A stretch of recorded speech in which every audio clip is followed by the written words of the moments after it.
tax season is still a good ways away, but you want to be prepared for it when that time comes. So if you're new to tax returns as a 1099 earner, or perhaps you have a W-2 full-time job and Turo's your side gig and you're going to have a 1099 for that as well, this video is going to be extremely helpful for you. It's not going to be an end-all be-all, but it's going to definitely point you in the right direction and set you up for success. At the end of the day, the goal is to make the most amount of money and to keep the most amount of it, right? So that's what we're going to learn how to do today. Turo actually states that they're only going to send 1099s out to hosts that have done 200 trips and $20,000 in that tax year, but we don't know if that's going to change at any point. They may reduce requirements to send out even less.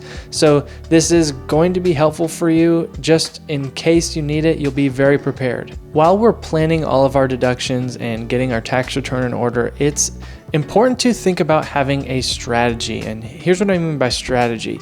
Do we want to go for the maximum amount of deductions, or are we trying to show the highest amount of income? For example, if you're getting ready to buy a house within the next couple years, you probably don't want to do everything you can to maximize deductions, because then that will show a very low level of income and you may not be able to get that house. So you should be very mindful about how aggressively you apply deductions and think about what your 2 to 5 year strategy is going to be and what you want your income to show. When you're applying for a home loan, most banks are going to look at the average over the last 2 years. So that means if you're trying to get as much as you can for a home loan 2 years from now, you need to show as high of a tax return as possible. It obviously comes with the trade-off of having to pay out more taxes, but it's going to give you more buying power later on. And then let's say you just purchased your home and you plan on staying there for 5-10 years. You're not really planning on moving anywhere for a while. Really, it doesn't matter how aggressively you go with the deductions, and you can show as much of a loss as you want because you don't really need that purchasing power later on. This could also affect your purchasing power with automotive loans if you're trying to buy more cars and add to the fleet.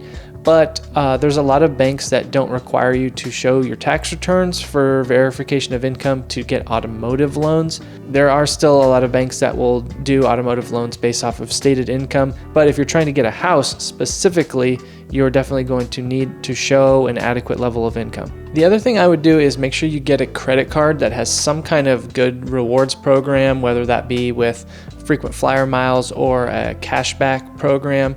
I use my credit card for absolutely everything, and being in real estate and Turo and everything else I'm doing, I have pretty high expenses. So I have a very high interest rate credit card with a cashback rewards on it. And I don't actually pay any interest because I pay my credit card off every month, but a lot of money goes through that credit card.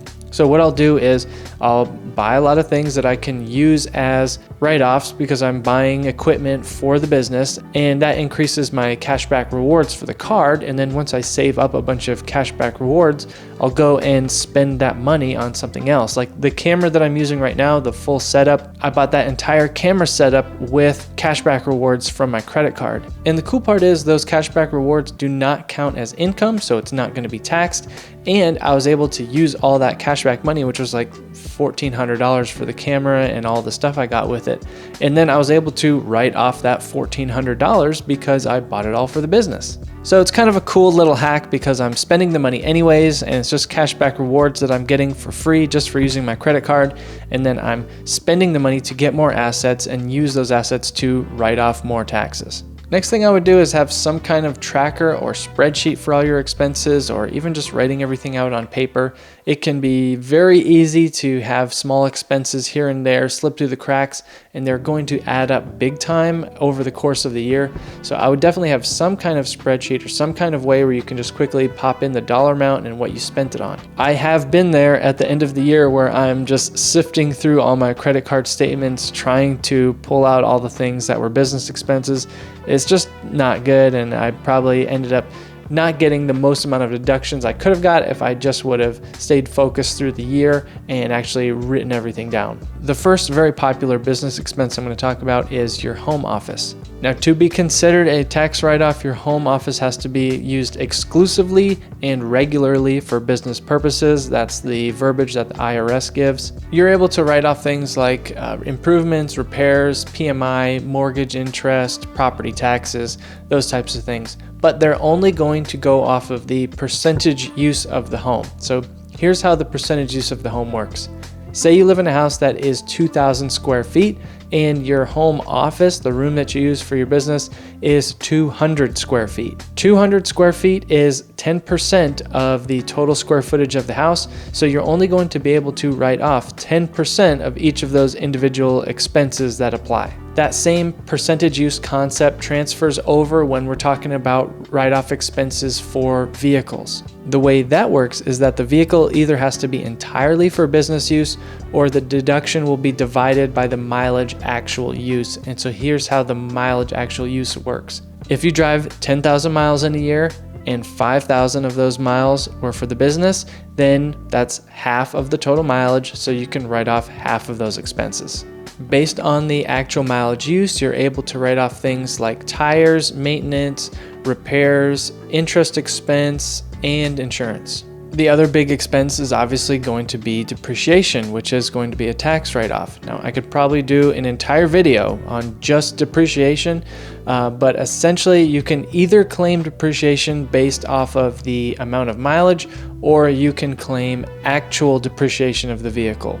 To calculate the depreciation, you're going to use IRS form 4562, and that's normally calculated over a 5-year span doing straight line depreciation. Basically, how that works is you take the basis price, which is the purchase price for the vehicle, and then you add sales tax and any other expenses you incurred while you are purchasing that vehicle, and then you divide that amount by 5 to get 5 years, and 1/5 of that is what you can write off per year. There is also a modified accelerated cost recovery system, which allows you to take extra expense in the first few years of that asset's depreciation. And then as soon as that amount is lower than the straight line, you can switch back to straight line depreciation. If you are going to claim any business use expenses for your vehicle, you will need to maintain some kind of vehicle trip log in case you get audited by the IRS. If the vehicle is mixed use, which means personal and business, and you're planning to claim some expenses on that vehicle for business purposes, you're going to need a log that has the date and time of the trip, the miles driven on the trip, the location of that trip, and you're going to actually need the purpose of why you were traveling on that trip in the first place. Now, you might be thinking you're good at that point, but wait, there's more. There's lots of other things that you might not be thinking about that you can deduct that are going to be business expenses. There's no real black and white list of what is an expense and what isn't an expense. You just have to be able to justify it. For the IRS to consider something an expense, it must be ordinary and necessary for you to conduct business, and essentially be something that is helpful and useful and commonly and openly accepted in your trade or industry. And that's going off the IRS verbiage. I realize that's kind of vague, so make sure you deduct things that actually make sense and apply. Just go onto the IRS website. You can find all the information there, or you can hire a tax person or something.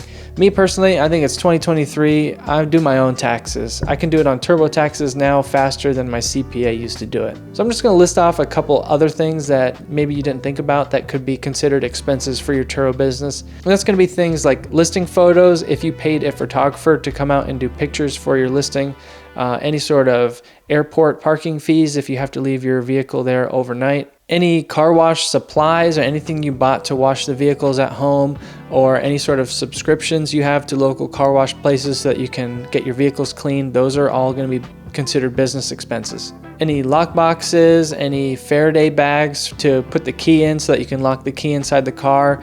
Maybe you need to get a camera so that you can start a social media profile for your Turo business, and that's considered a marketing and advertising expense if you want to run Facebook ads. Again, that's an advertising expense, so that's going to be a write-off as well. The best thing you can do is just keep really good books during the year so that you're not rushing at the end of the year like I did. If this video was helpful for you, make sure you press thumbs up, and hope you have a great day. I'll see you in the next one.